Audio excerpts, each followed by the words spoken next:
hin lai sunga ti wa choila kan sim hi kapadam lo la ya hol jin dinga kana pot do a om lo namuna pathinin e na pi e in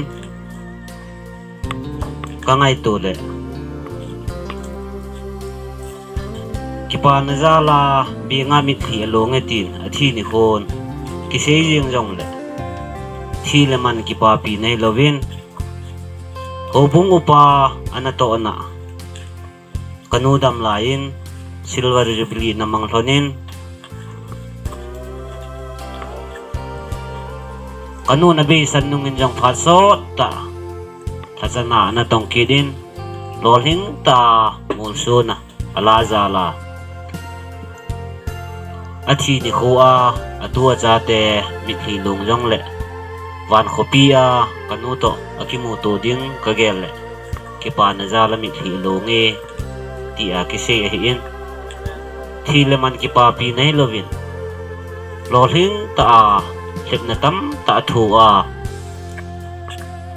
thachana ana to mul su jala kipa na jala mithi lunge ti a ki se hin heje jun ave zo sin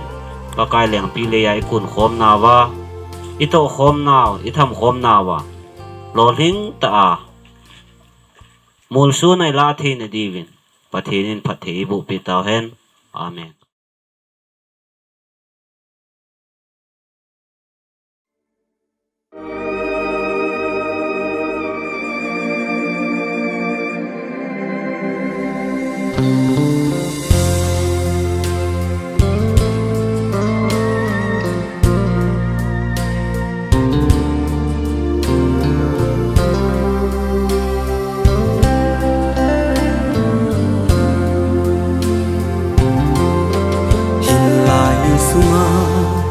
Hindel zin othina tuni in sum na hum vai thung te ka zo ngai to lon si pumi gi bang khen na ni na so se othina thina gau sap chango tunin van ko kahin gal do le kipa zalin benga fi alonge katnu to nui siu seva kan kho tu sim na su khom lun din ka gel do din kipa na in along zingi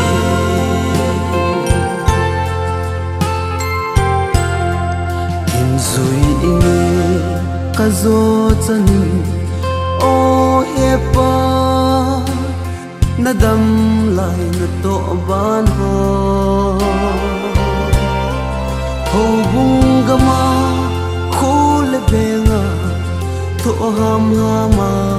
na panla ana pakai hat na songin hin zui ingi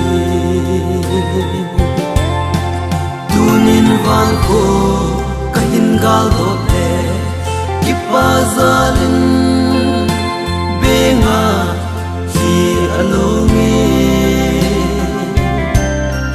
katnu to nui siu seva kan kho tu sim na su khom lun din ka gel do din kipa na in benga fi along zingi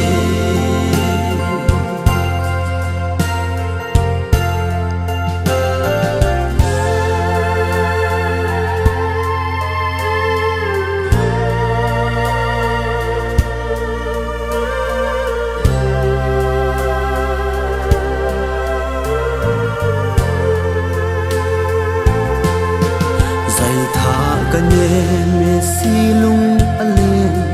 ka hom tho ve in sung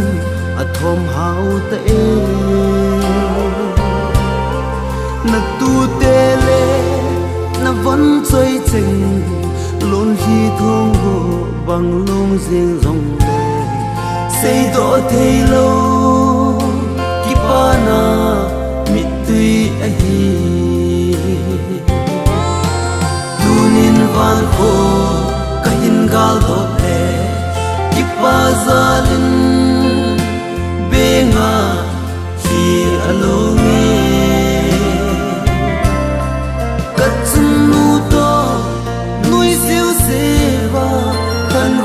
tu sim na sur khom run ding ka gel do tin ki pa na in be na hi along zing ki pa